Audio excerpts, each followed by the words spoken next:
Jangan sampai rumah kita itu buka pintu kepada yang salah. Karena banyak sekali masalah itu bukan kita undang, tapi kebobolan. Sehingga kita nggak tahu dia ada di sana. Buka pintu itu sama Roh Kudus. Jangan sama roh najis, jangan sama roh jahat.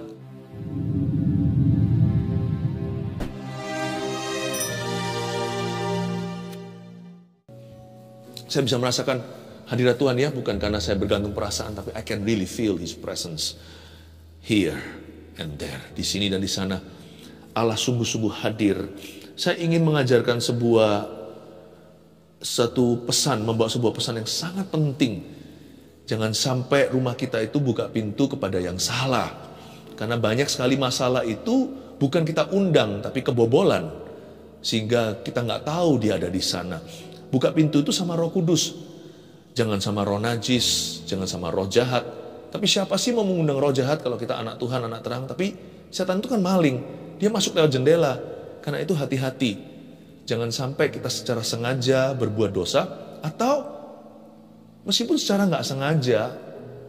Tapi kalau kita itu peka sama Tuhan, Tuhan pasti beritahu apa yang salah. Buka pintu itu, bukalah pintu rumahmu kepada Tuhan Yesus. Kepada Tuhan Yesus saja, kepada kebenaran. Saya ajak kita untuk melihat rumah seseorang di Perjanjian Lama yang sangat diberkati 3 bulan. Paling tidak 3 bulan itu visible, sangat nyata berkat Allah, namanya Obed-Edom. 1 Tawarik pasal 13 dengan judul ini ya, tema khotbah hari ini, pesan yang saya bawa, memenuhi rumahku dengan hadirat Tuhan. Saya ulangi, memenuhi rumahku. Yes, rumah Anda dan rumahku, rumah saya. Memenuhi rumah kita dengan hadirat Tuhan. 1 Tawarik 13 ayat 12 sampai 14, saya baca dulu. Tabut dipindahkan dari Kiryat Yearim ini. Pada waktu itu Daud menjadi takut kepada Allah. Lalu katanya, bagaimanakah aku dapat membawa tabut Allah itu ke tempatku? Sebab itu Daud tidak mau memindahkan tabut itu ke tempatnya, ke kota Daud. Tetapi Daud menyimpang dan membawanya ke rumah Obed-Edom, orang Gad itu. 3 bulan lamanya tabut Allah itu tinggal pada keluarga Obed-Edom di rumahnya. Dan Tuhan memberkati keluarga Obed-Edom dan segala yang dipunyainya. Obed-Edom ini panjang cerita. Dia salah satu tim puji-pujian Daud. Staf lah pegawainya. Daud ini takut, ayat 12 dikatakan, Daud menjadi takut pada Allah, lalu dia nggak mau bawa tabut itu ke tempatnya. Ada sebuah insiden sebelumnya. Begitu sucinya tabut itu dibawa dengan cara sembarangan, ya tidak sesuai dengan yang Tuhan perintahkan dan semua hukum Tuhan lewat Musa. Lalu habis itu ada satu orang pria namanya Uzzah, waktu tabut itu oleng, dibawa hewan soalnya, bukan dibawa Lewi. Dipegang sama Uzzah, disambar Tuhan dan mati. Daud ketakutan. Takut akan Allah ini bukan yang bagus. Ini ketakutan. Dia salah paham. Dia salah paham. Waduh, banyak kita juga merasa sama kan? Kalau saya di rumah saya menyembah, ada aja intimidasi dari setan. Nanti dimarah sama papa. Takutnya itu apapun juga. Ketakutan yang tidak sehat itu bukan dari Tuhan. Itulah alasan kenapa orang tidak mau sungguh-sungguh. Nanti kalau sungguh-sungguh, saya sungguh-sungguh sama Tuhan Yesus, nanti saya disuruh banyak pelayanan. Ada aja salah paham. Daud salah paham sama Allah. Dia menolak bait Allah. Menolak tabut Allah. Siapa yang rugi? Ya dia sendiri. Karena di mana ada Tuhan, tempat itu menjadi tempat berkat. Tapi Daud tidak mau memindahkan tabut itu ke tempatnya, ayat 13. Ke kota Daud. Tapi Daud menyimpang dan membawanya ke rumah Obed-Edom, orang Gad itu. Wah, dia betul-betul kejatuhan bintang kejora. Rumah Obed-Edom itu jadi tempat persinggahan tabut perjanjian. Dititip dulu di situ. Malah dia diberkati luar biasa. Bayangin, Tuhan gak usah diundang. Jikalau pintu terbuka gak sengaja aja sama Tuhan Yesus, tempat itu diberkati. Apalagi kalau kita mengundangnya secara sengaja dan secara haus pula. 3 bulan lamanya tabut Allah itu tinggal pada keluarga Obed-Edom di rumahnya. Nanti saya akan jelaskan isi tabut itu apa. Isi tabut itu ada simbol-simbolnya, ada 3. Nanti saya jelaskan kepada Anda. Dari situ ada makna signifikan rohaninya. Apa aja yang kita bisa simpan di rumah yang mendatangkan berkat Allah. Tapi sebelumnya, saya mau beri peringatan dulu. Apa yang jangan masuk melalui pintu rumahmu dan pintu rumahku. Saya ajak kita buka ya ayat yang lain sekarang ya. Kita lihat dulu di Ulangan pasal yang ke-7 ayat 25 dan 26. Tetap judulnya memenuhi rumahku dengan hadirat Tuhan. Sekarang pastikan bahwa rumah kita tidak kemasukan hadirat setan. Karena itu ini peringatan. Jangan buka pintu pada apa? Patung-patung Allah mereka haruslah kamu bakar habis. Perak dan emas yang ada pada mereka janganlah kau ingini. Dan kau ambil bagi dirimu sendiri, supaya jangan engkau terjerat karenanya. Sebab hal itu adalah kekejian bagi Tuhan Allahmu. Berhala bukan hanya patung-patung. Ada segala sesuatu yang kita perlakukan sebagai Tuhan atau yang menggantikan tempat Allah dalam hidup kita, itulah berhala. Tapi ada berhala-berhala yang vulgar juga.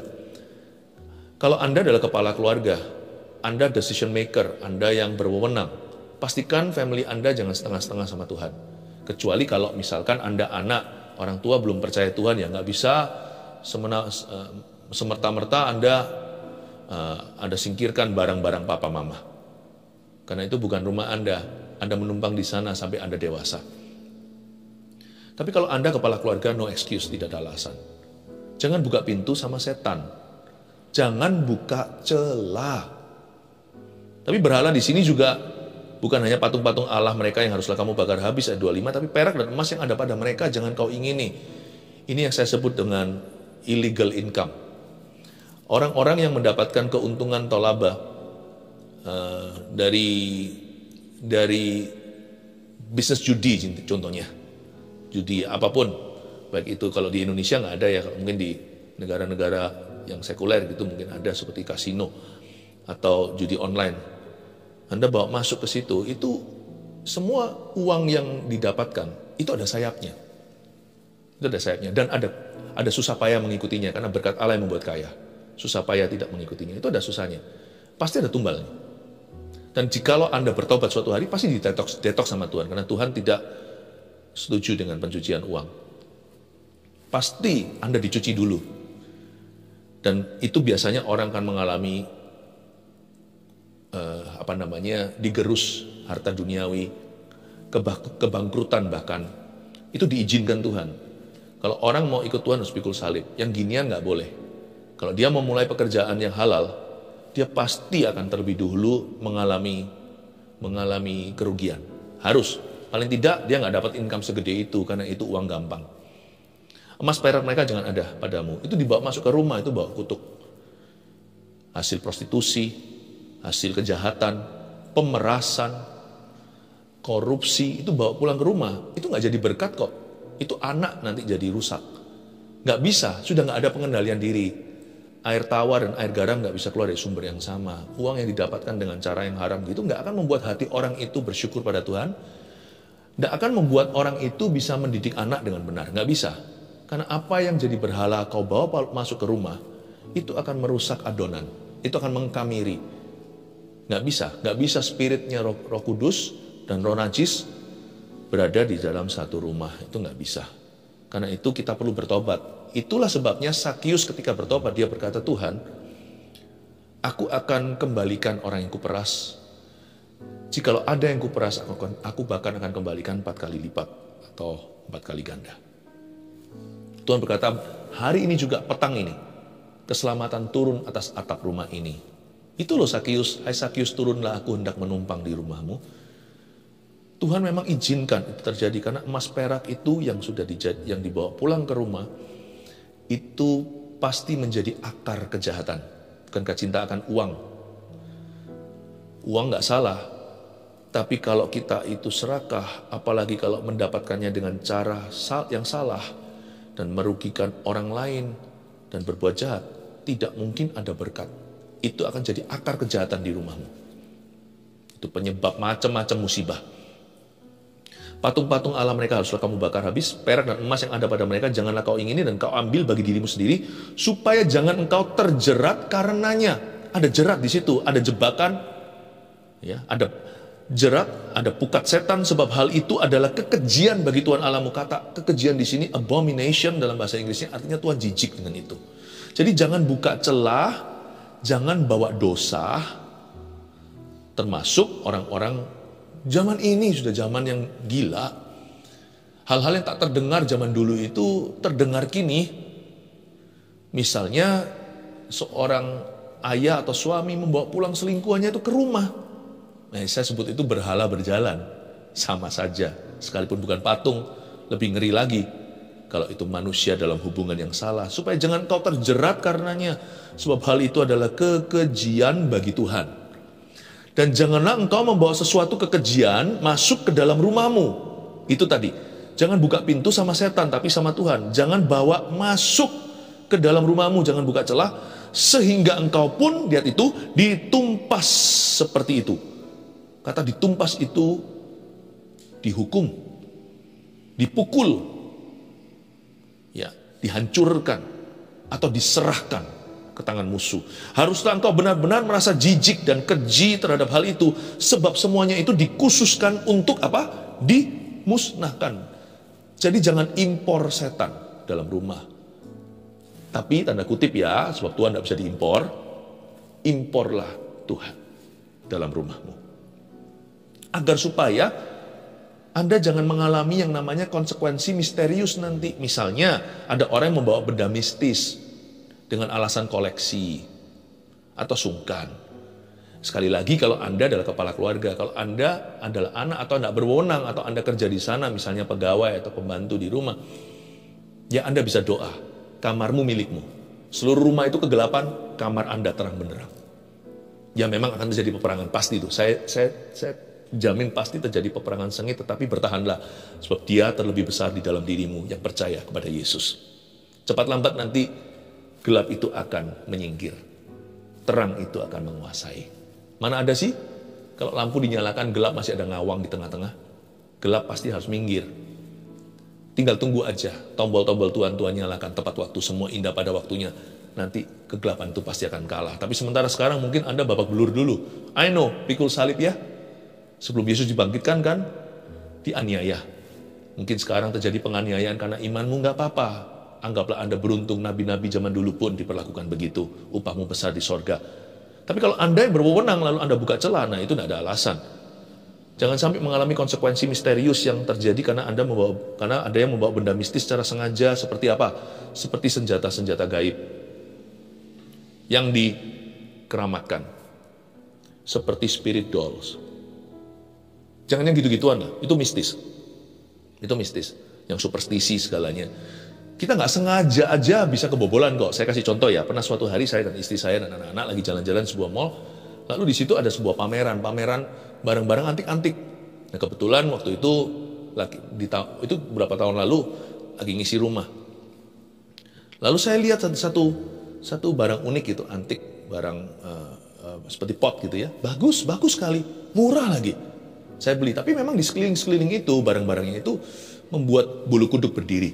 Bukan kerasa-kerasaan, enggak. Saya itu enggak gitu orangnya. Saya itu gitu-gitu tuh cukup kebal. Maksudnya saya enggak takut-takut superstisi, saya enggak peduli kalau saya tinggal di rumah berhantu, saya enggak takut sama sekali. Tapi justru mungkin itu juga kelebihan saya dan itu juga mungkin kekurangan saya. Jadi saya beli itu di sekeliling-sekeliling yang lainnya itu benda-benda gaib dan itu semua orang taruh percaya pada barang-barang itu. Tapi yang satu ini kan nggak ada. Saya periksa dulu, nggak ada gambar-gambarnya, nggak ada tulisannya, nggak ada apa-apa. Bagus warna biru gitu, cocok gitu taruh di sudut itu. Kecil sih saya taruh. Setelah saya taruh di sana ada beberapa perkara-perkara yang tidak menyenangkan terjadi di rumah saya dalam satu hari itu langsung. Malam itu anak saya yang kedua jalan naik tangga, tiba-tiba jatuh. Nggak mungkin lah, anak segede itu, ini sudah besar anak saya. Dan menurut dia, ada yang dorong dia. Saya sih nggak mudah-mudah percaya, saya bukan tipe orang yang dengar bunyi krek itu langsung berkata setan. Enggak, saya bukan begitu. Meskipun kami ini keluarga yang rohani, maksudnya kami membangun kerohanian, tapi kami tidak mudah-mudah percaya. Lalu setelah saya berkata, masa sih Ko, saya panggil anak saya Koko ya, masa sih Ko, ini loh jangan, kamu yang benar loh, nanti adikmu takut nanti, jangan sampai yang lainnya mikir, enggak Daddy, Pak, sungguhan, seperti rasa dorong, kakinya terluka, untung nggak ada apa-apa, hanya terkilir sedikit. Lalu saya nggak ada rasa curiga, saya tidur. Dalam tidur saya diberi mimpi, dalam mimpi saya diberitahu, pot ini ada isi. Saya diberitahu dalam mimpi loh, bayangkan. Bangun tidur, nggak apa-apalah, saya kira nggak perlu diuji yang ginian ya. Kalau orang ya saya mikir berkali-kali apakah gimana. Tapi kalau ini cuma benda lah, jangan sayang. Ya sudahlah, paling rugi materi. Saya langsung bawa keluar hari itu. Saya bawa, masukkan dalam tas kerja saya. Kebetulan waktu itu hari Minggu saya lagi mau berkhotbah. Saya masukkan ke tas saya. Ternyata tas itu juga berakhir ada di dalam ibadah. Sebelum saya akhirnya hancurkan, saya nggak tahu kalau memang ada isinya, dia pasti tersiksa-siksa itu di gereja itu. Lalu habis itu saya serahkan ke pendoa kami, saya bilang tolong ya, ini dipecahkan, dimusnahkan, dan didoakan. Saya sudah doa tadi, tapi tolong ini dimusnahkan. Saya nggak mau. Mungkinkah ada benda-benda begitu? Saya aja pendeta hamba Tuhan, kadang-kadang nggak sengaja kebobolan. Apalagi mereka yang sengaja mengoleksinya. Sengaja membelinya bawa masuk. Gak usah yang superstisi, yang mistis, yang gaib atau apa. Pornografi, gambar-gambar yang tidak senonoh. Ya. Atau mungkin itulah ramalan-ramalan bintang segalanya. Itu aja mesti ada, misalnya zaman dulu, zaman koran, belum elektronik. Itu mesti ada di dalam sana. Enggak lah, kita nggak usah sapu bersih rumah kita, bebaskan, nanti jadi orang yang paranoid ya. Seperti segala sesuatu itu seperti germ phobia itu loh. Orang yang fobia atau rasa takut terhadap kuman. Wah, nggak usah lah. Kita tuh punya pekerjaan. Kita tuh punya kesibukan. Ngapain cari-cari sapu bersih setiap kolongnya itu ada sesuatu yang lambang setan. Orang kayak begitu tuh hidup dalam ketakutan. Maksud saya jangan sengaja.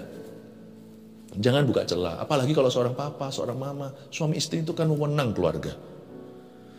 Itu saya sebuah cerita aja, saya beritahu kepada Anda bahwa setan itu bisa masuk dengan cara begitu.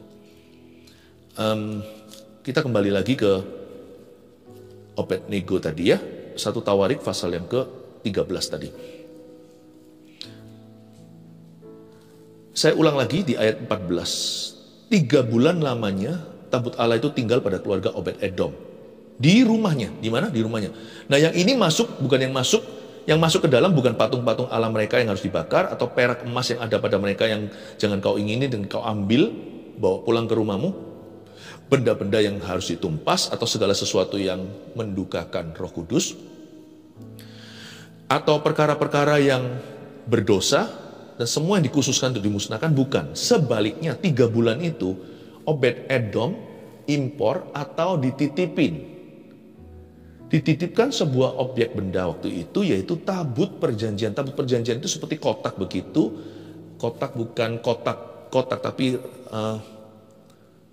apa namanya, ya rectangular ya, bagaimana ya, kotak tapi agak lonjong, lalu ada pemandunya 4 untuk Lewi angkat. Tabut perjanjian itu di perjanjian lama tempat hadirat Allah di atasnya. Ada penutupnya di situ itu seolah seperti tumpuan kaki atau kursi tahta. Ada juga seperti malaikat. Itu adalah ukir-ukiran zaman Aholiab, Bezalel dan Aholiab di zaman Musa. Tabut perjanjian ini masih ada di zaman Daud. Karena zaman dulu Roh Kudus belum dicurahkan, bait suci masih belum robek dari atas ke bawah. Waktu Yesus mati, itu robek di tengah. Allah dan manusia ada pemisah, jadi harus ada semacam tempat bait suci di situ. Tapi zaman sekarang sudah tidak ada lagi tabut perjanjian ini. Untung tabut perjanjian ini hilang dalam sejarah. Kalau enggak hari ini mungkin banyak orang Kristen anak Tuhan memberhalakannya. Tapi intisari daripada tabut perjanjian itu bukan pada bendanya. Tidak mistis, tidak sama dengan benda-benda tersebut yang saya sebutkan tadi. Tapi tabut perjanjian ini ada maknanya. Nah ini yang saya coba gali secara rohani. Apa yang boleh mengendap di rumah kita malah justru diundang di sana supaya menelurkan, menghasilkan perkenanan. 3 bulan lamanya tabut Allah itu tinggal pada keluarga Obed-Edom di rumahnya, dan Tuhan memberkati keluarga Obed-Edom. Dan segala yang dipunyainya, yang diberkati bukan hanya Obed-Edom atau anggota keluarganya dan juga pegawai-pegawainya yang ada mungkin di rumahnya, tapi bahkan apa yang dipunyainya. Itu kalau ada hewan di rumah orang itu sudah sekarat, taruh di dia itu bisa hidup. Ikan atau bahkan binatang yang mandul, atau mungkin ikannya sudah miring-miring jalannya, ditaruh di kolamnya dia lalu malah beranak. Ini bukan sesuatu yang sifatnya gaib ajaib, bukan. Tapi perkenanan Tuhan yang dapat dilihat dengan mata. Bahkan apapun yang ada di rumah itu diberkati. Aneh ya. Apanya ya? Tabut perjanjian itu apa? Saya ajak kita lihat artikel-artikelnya ya, atau di dalam itu elemennya apa aja. Sekarang buka dengan saya di Ibrani pasal yang ke-9 ayat yang ke-4. Ibrani 9 ayat 4. Ini bicara tentang benda-benda di bait suci waktu itu. Di ayat 4 dikatakan begini, di situ terdapat mezbah pembakaran ukupan dari emas dan tabut perjanjian. Lupakan pembakaran ukup tadi, langsung aja ke tabut perjanjian yang seluruhnya disalut dengan emas. Di dalam tabut perjanjian itu tersimpan. Nah, garis bawahi dan diperhatikan. Buli-buli emas berisi mana? Nomor 1 itu. Lalu yang berikutnya apa? Tongkat Harun yang pernah bertunas. Itu nomor 2. Dan loh-loh batu yang bertuliskan perjanjian. Itu loh yang di Gunung Sinai sempat pecah. Lalu naik lagi, Tuhan tuliskan kembali. Tuhan ukir lagi 2 batu baru. Itu loh 10 perintah Allah. Yang dibawa turun gunung, lalu Musa melihat mereka sedang menyembah lembu emas. Lalu dia marah, dia pecahkan, wajahnya bercahaya. Lalu dia naik lagi, berapa puluh hari lagi berpuasa, lalu Tuhan tuliskan kembali. Ini 3 elemen atau tiga partikel di dalam tabut perjanjian itu yang mendatangkan berkat atas seluruh keluarga Obed-Edom. Coba saya bedah. Untung sekali lagi barang ini sudah hilang.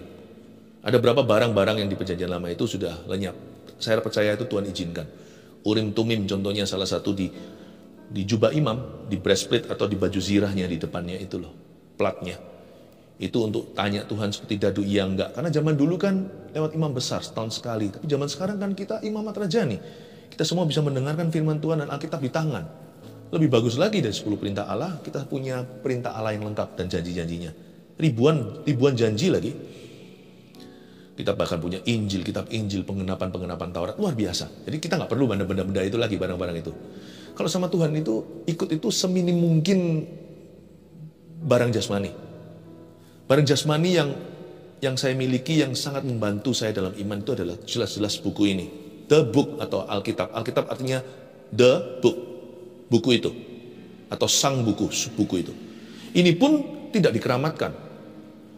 Buku ini kertas kulit lagi depannya ini. Ini benda mati. Isinya yang hidup, sebab firman Allah itu hidup dan berkuasa seperti pedang bermata 2. Bisa membedakan sumsum dan sendi, bisa membedakan pikiran orang, bisa membedakan roh dan jiwa. Isinya. Jadi kalau saya lagi di dalam gelap misalnya, lalu saya takut gitu, saya nggak perlu bawa Alkitab seperti itu, seperti film-film itu Hollywood, itu semuanya rekayasa. Wah, ada Dracula pakai Alkitab, dia ketakutan. Enggak, yang setan takut itu bukan Alkitabnya, tapi orang yang hidup dalam firman, iman yang mengalahkan dunia. Benda itu sedikit mungkin lah. Saya kalau mendoakan orang pakai olesin minyak itu juga karena mengenapi surat Yakobus, itu pun saya lakukan pada jemaat saya di dalam Tuhan, jemaat yang Tuhan percayakan. Karena ada tulisan begini, barang siapa datang yang sakit, cari penatua. Penatua di situ bukan majelis, maksudnya penatua di situ adalah gembala sidangnya. Oleskan minyak, doakan. Minyak itu untuk mengingatkan bahwa kita harus rajin-rajin berdoa bagi yang sakit. Kalau minyaknya nggak kurang-kurang itu berarti kita mulai malas. Itu pun saya jarang-jarang, kalau pakai medium-medium tertentu nggak perlu. Bahkan secara fisik pun kalau bisa ya sudah maksimal cuma tumpang tangan. Bayang-bayang itu kan nggak disengaja sama Petrus, itu sapu tangan. Itu kan semuanya kejadian, itu bukan sesuatu. Kalau Petrus sampai kapanpun, Paulus juga sama. Kobarkan karunia lewat penumpangan tanganku. Petrus juga bilang begitu kan? Dia juga dituliskan demikian di Kisah Para Rasul. Dia dan Yohanes pergi ke Samaria. Dia tumpangkan tangan, letakkan tangan, dan orang-orang Samaria menerima Roh Kudus. Sesimpel mungkin, karena manusia itu punya kecenderungan untuk memberhalakan. Punya kecenderungan untuk superstisi. Karena perkara rohani nggak kelihatan. Kalau ada pegangan itu sesuatu yang jasmani, mereka suka. Karena itu saya sangat hati-hati. Karena iman kita tidak boleh berujung ke berhala. Iman kita harus kepada Allah yang hidup. Karena itu barang benda-benda jasmani minim-minim aja lah. Saya pokoknya sama Alkitab ini udah cukup sih. Saya kemana-mana udah itu nggak perlu apa-apa. Semua yang saya butuhkan, tidak perlu membawa ekstra baju kata Tuhan. Tongkat pun nggak perlu. Kau bawa penyertaanku lebih dari cukup. Sebab pekerja patut mendapat upahnya. Udah itu aja. Saya rasa kita sebagai anak Tuhan, orang Kristen harus seminim mungkin medium atau perantaraan. Kita punya pengantara yang sudah sempurna, namanya Yesus. Oke, tapi sekarang saya jelaskan ya, masing-masing itu supaya Anda jelas, supaya ngerti. Hal-hal apa aja yang boleh diendap di rumah, malah justru harus diundang ke dalam. Ini semuanya rohani sifatnya, bukan jasmani. Tadi kita sudah baca 3 hal tadi. Ada loh batu, ada tongkat Harun yang pernah bertunas. Dari kejadian apa? Dari kejadian waktu Korah, Datan, dan Abiram memberontak. Dan 250 tua-tua Israel berontak sama Musa dan Harun. Mereka bilang, ngapain kalian gaya-gaya? Aku juga bisa khotbah kok. Aku juga bisa mimpin umat ini. Kenapa kalian sih? Tuhan bilang, besok sini, bawa sini tunas. Tunas siapa yang bertunas? Tongkat Harun dan tongkat kalian. Siapa yang bertunas? Nanti lihat. Nggak mungkin lah. Tongkat itu bisa keluar tunasnya, itu nggak mungkin. Itu Tuhan. Mana mungkin anggrek tumbuh di gurun Sahara? Mana mungkin apel tumbuh di tempat yang panas, misalnya di Laut Mati situ, di daerah situ. Itu mungkin bisa, mungkin tanaman-tanaman padang gurun. Tunas, Tuhan tunjukkan sesuatu yang supra alami, supranatural. Lalu kemudian mereka dihukum, 250 orang itu ditelan hidup-hidup oleh bumi. Tuhan tunjukkan, bertunas itu bicara tentang divine authority ya. Saya jelaskan dulu, nanti di dalam juga ada satu potnya mana.